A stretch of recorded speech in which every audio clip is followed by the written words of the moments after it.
अगर आप नर्सिंग को सिर्फ़ एक नॉर्मल सी डिग्री समझ रहे हो, तो आप बहुत बड़ी गलती कर रहे हो। एक इस कोर्स की जो एक रियल पावर है ना, उसको मिस कर रहे हो। क्योंकि मैंने अपनी बीएससी नर्सिंग एम्स ऋषिकेश से कंप्लीट करी है और अब मैं गवर्नमेंट इंस्टीट्यूट में नर्सिंग ऑफिसर की पोस्ट पर हूँ। तो ये मैं आपको बहुत अच्छे से बता पाऊँगी कि एक्चुअल में नर्सिंग क्या है, इसकी क्या रियलिटी है और अब तक जो आपको लग रहा था क्या वही है या नहीं। इस वीडियो को पूरा एंड तक देखिएगा। ये वीडियो आपका नर्सिंग को लेके जो पर्सपेक्टिव है, वो बिल्कुल ही चेंज कर देगी। हाय, आई एम हिना एंड आज की वीडियो में हम बात करेंगे all information about AIIMS BSc nursing. क्या आपका एलिजिबिलिटी एग्ज़ाम पैटर्न स्कोप के साथ-साथ इसका क्या करियर है, सैलरी क्या रहेगी एंड क्या रियलिटी है? चलो without any further delay let's get started. What is AIIMS BSc nursing? AIIMS BSc nursing आप ये समझिए 4 साल का ये एक प्रोफेशनल कोर्स है, ठीक है? जिसमें आप पेशेंट केयर सीखते हैं, आपको अच्छा क्लिनिकल एक्सपोज़र मिलता है, आपको क्लिनिकल स्किल्स आती है। आप यहाँ पे इमरजेंसी सिचुएशंस को कैसे हैंडल करना है, आप यहाँ वो सीखेंगे एंड यहाँ रिसर्च और लीडरशिप भी आपको जो है बीएससी नर्सिंग में सिखाई जाती है। यहाँ पे आपको रिसर्च के बेसिक्स भी आपको यहाँ सिखाए जाते हैं, जिससे अगर आप हायर स्टडीज़ में आगे जाओगे, तो वो आपको वहाँ हेल्प करेगा। और येस, अगर आप एम्स से ही बीएससी नर्सिंग करते हैं, तो जो आपका एक्सपोज़र है, क्लिनिकल एक्सपोज़र वो काफ़ी जो है अच्छा होता है।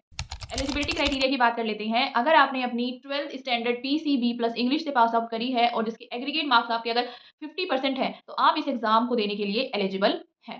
एंट्रेंस एग्ज़ाम पैटर्न की हम बात कर लें, तो एंट्रेंस एग्ज़ाम का पैटर्न कुछ इस तरह रहता है। आपके फिज़िक्स, केमिस्ट्री, बायोलॉजी और जनरल नॉलेज से क्वेश्चन आते हैं। फिज़िक्स, केमिस्ट्री, बायोलॉजी से आपके 30 questions from each subjects and 10 questions from general knowledge and total mark आपका यहाँ पे 100 मार्क्स का जो है ये पेपर होता है। पेपर आपका कंप्यूटर बेस्ड टेस्ट होगा, सीबीटी मोड में होगा। मार्किंग स्कीम करेक्ट आंसर करने पे आपको +1 मिलेगा एंड नेगेटिव मार्किंग यहाँ -1/3 की है। ठीक है? कॉम्पिटिशन की हम यहाँ बात कर लें, कंपैरिज़न टू नीट यहाँ पे लेस कॉम्पिटिशन है, ठीक है? सो इस एग्ज़ाम की प्रिपरेशन आप करो। अगर आपको कुछ और डाउट है, चैनल को अभी सब्सक्राइब कर देना। जब भी इस एग्ज़ाम के फॉर्म रिलीज़ होंगे या किसी भी एग्ज़ाम के फॉर्म रिलीज़ होते हैं, किसी भी एग्ज़ाम से रिलेटेड आपको कोई भी इन्फो चाहिए, प्रिपरेशन से रिलेटेड सब आपको इस चैनल पे बताया जाएगा। चैनल को अभी के अभी सब्सक्राइब कर दो और अगर आपको कोई और भी क्वेरी हो, तो आप मुझे कमेंट में पूछ सकते हैं।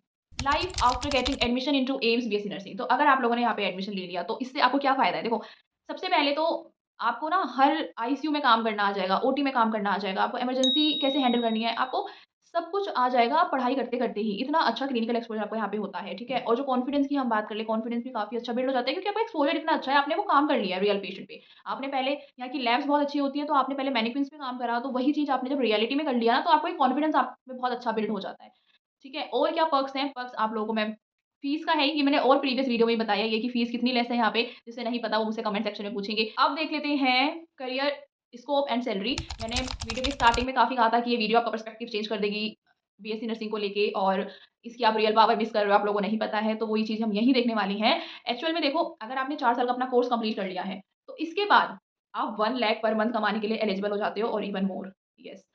सो 4 साल के कोर्स के बाद अगर आपको नर्सिंग ऑफिसर की पोस्ट पे काम करना है मतलब कि बेड साइड पेशेंट केयर, अब इसमें कुछ भी हो सकता है, नॉर्मल वार्ड से लेके इमरजेंसी से लेके आईसीयू में, ओटी में कुछ भी हो सकता है, कहीं पे भी आपकी पोस्टिंग लग सकती है बट इसके लिए आपको एग्ज़ाम देना होता है। मोस्ट कॉमन अगर आप एम्स में नर्सिंग ऑफिसर बनना चाहते हैं तो नॉर्सेट का एग्ज़ाम होता है और भी कई सारे होते हैं रेलवे के लिए आरआरबी, ईएसआईसी और कुछ कोर्सेज़ जैसे दिल्ली के इंस्टीट्यूट्स के लिए डीएसएसबी, है ना?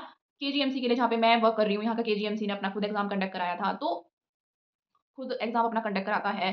तो फिर ये कई सारे एग्ज़ाम्स हैं जो जिससे आप नर्सिंग ऑफिसर की पोस्ट पर एक गवर्नमेंट इंस्टीट्यूट में आप काम कर सकती हैं। प्लस अगर आप लोगों को नर्सिंग ऑफिसर नहीं बनना है, आपको हायर स्टडीज़ में जाना है, तो आप कर सकते हैं एमएससी नर्सिंग, ठीक है? एमएससी नर्सिंग के बाद पीएचडी और अगर आपको टीचिंग में इंटरेस्ट है, तो एमएससी नर्सिंग और पीएचडी यहाँ पे इम्पोर्टेंट हो जाता है। एमएससी नर्सिंग तो मिनिमम रिक्वायरमेंट है ही, अगर आप ट्यूटर की पोस्ट पे जाना चाहते हैं एंड ट्यूटर की पोस्ट पे चले जाएँगे, तो उसके आगे फिर या तो एग्ज़ाम के बेसिस पे आप असिस्टेंट प्रोफेसर, एसोसिएट प्रोफेसर बन सकते हैं, नहीं तो फिर प्रमोशन बेस्ड भी कहीं-कहीं होता है, ठीक है? प्लस अगर आप लोगों को अब्रॉड जाना है, तो अब्रॉड में भी काफ़ी स्कोप है, मतलब यहाँ से ज़्यादा काफ़ी ज़्यादा ही स्कोप है। अगर किसी को इंटरेस्ट है बाहर जाने का, तो ये आपके लिए बहुत ही बेस्ट कोर्स रहेगा। आपको बाहर जाना है, आपके एग्ज़ाम होंगे।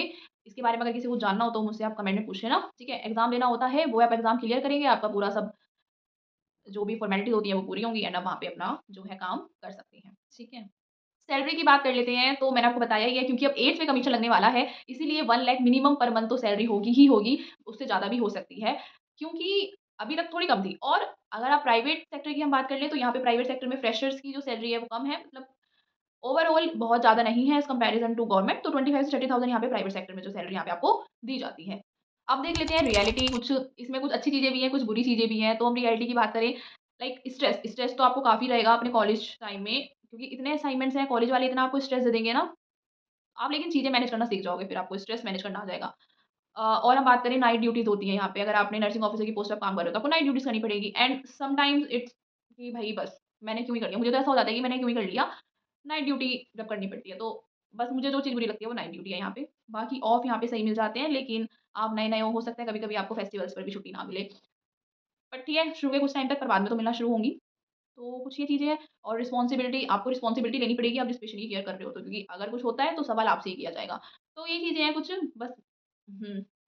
बाकी तो सब बढ़िया है। जब पेशेंट बोलते हैं कि आपने बहुत अच्छी केयर करी, तो वो काफ़ी ऐसा वर्थ इट हो जाता है, अरे वाह! या पेशेंट ठीक होता है ना, जब पेशेंट रिवाइव हो जाता है, जब आप सीपीआर करते हो, मतलब पेशेंट जाने वाला है, ठीक है? एंड आप उसको सीपीआर दे रहे हो, आप उसे रिवाइव कर दे रहे हो, वो फीलिंग, पेशेंट आपको बोल रहा है कि आपने बहुत अच्छी केयर करी, वो फीलिंग, तो ये सब तो आपको किसी और उसमें नहीं मिल सकती, तो ये भी कुछ अच्छी चीज़ें हैं। तो ये था एम्स बीएससी नर्सिंग के बारे में, इसमें मैंने आपको सब कुछ बताने का कवर तो करा है। अगर स्टिल आपके मन में कुछ भी डाउट रहता है, तो आप मुझसे कमेंट में पूछ लेना। अगर वीडियो आपको थोड़ी भी हेल्पफुल लगी हो, please, please, please like, comment, share and subscribe. मिलते हैं नेक्स्ट वीडियो में, तब तक के लिए बाय बाय।